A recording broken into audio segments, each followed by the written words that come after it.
Guys, how are you all? Hope you're keeping well. Thank you very much for tuning in to another episode of the podcast. Today I want to cover stubborn body fat. Okay, now I know there's 101 videos, podcasts, articles, resources out there that cover stubborn body fat, but I still feel it's something that a lot of people don't quite understand. This one will be quite a brief video and I'll break it down as simply as I can for you all, because at the end of the day, that's what this is all about. Stubborn body fat. Well, a lot of people, what they don't realize is stubborn body fat will respond. But what tends to happen is a lot of people will lose body fat, they'll lose weight, and stubborn areas don't respond. And generally, they end up giving up because it's not coming off. But what you must understand is that it will. You just have to keep going. The one thing that people don't want to do is show a bit of patience, okay? Consistency is what matters with stubborn fat. Now, one of the things I say to a lot of people, and it's true, if you grab a part of your body that's got stubborn fat, naked skin, I'm not going to demonstrate for you just now.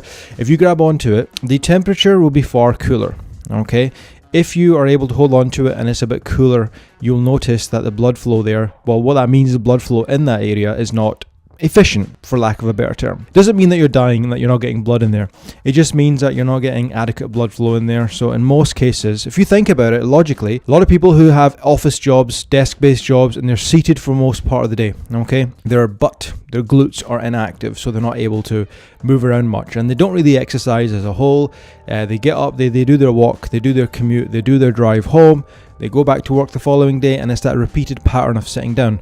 That's what a lot of people have trouble removing body fat from their legs, I suppose, and their glutes. Now, part of this is going to be down to genetics, DNA, and also gender, because it has a huge role to play as well.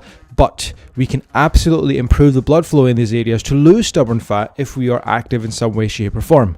So the solution isn't simply just to exercise immediately, because you still need to kind of diet down and lose body fat all over, something a lot of people are not doing. The way that I approach this with, for example, our clients is we tell them to make sure that you're nailing the fundamentals, you're losing weight. Okay, you do the nutrition, you do the exercise if you can, you do the sleep, you follow the hydration, everything under the rule book that we all know. So healthy eating, sleep, rest, etc., etc. If you've done that and you are losing weight consistently and you're losing fat, you look at progress photos, you're looking at tape measure readings, you're looking at your clothes, you're doing the thing that actually matters, then you can start to focus maybe after a couple of months on stubborn fat. But people end up doing it in reverse, and this is why they tend to struggle. They will jump straight to stubborn fat. They want to look at the stomach immediately. They want to look at the glutes. They want to look at the back of their, arms or whatever it may be, and they want to jump straight to that and target it. And unfortunately, as you probably know, spot fat reduction isn't really a thing. Yes, you can probably do surgery or liposuction, etc., whatever. I don't agree with any of that, but you could do that in theory if you wanted, but never kind of use that as a first resort. You want to try and lose body fat all over, okay? Then you can start to be a little bit more minute. So that's what stubborn fat really is all about. It's about being patient first and foremost.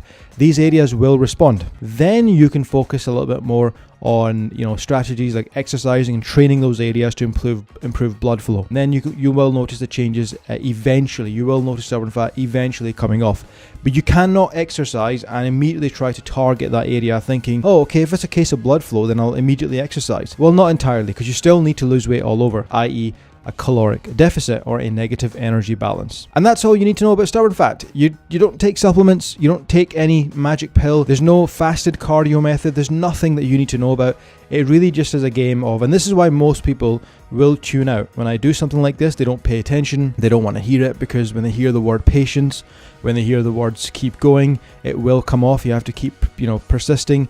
They don't want that. They want to know, how can I lose it in the next week or two? And that doesn't exist. So y'all can keep spinning your wheels and getting nowhere, or you can do it the tried and tested way. So let me quickly break that down again. So follow the fundamentals, a caloric deficit, be patient, give it a good number of weeks and months, lose some initial body fat. After that, you can get really targeted. Now, ideally, you should be, exercising to begin with, but then you can start to focus really on body part specific stuff to push more blood in there. Okay, if you really wanted, that will promote more blood flow into that area. Fatty acids will detach from their sites, I suppose, and then you'll be able to oxidize them. And that's how you lose body fat, basically. Okay, but you can't flip the order. You have to make sure you lose weight all over first, and you just be patient. Now, some people, we've seen this happen, will just be patient and they'll do the caloric deficit, they'll follow everything, and their stubborn areas will respond. The double chin, the face, the stomach, the back of their arms, it comes off without them needing to do anything special, you know. So it really just depends, and that's why you have to be kind of your own scientist almost in a way.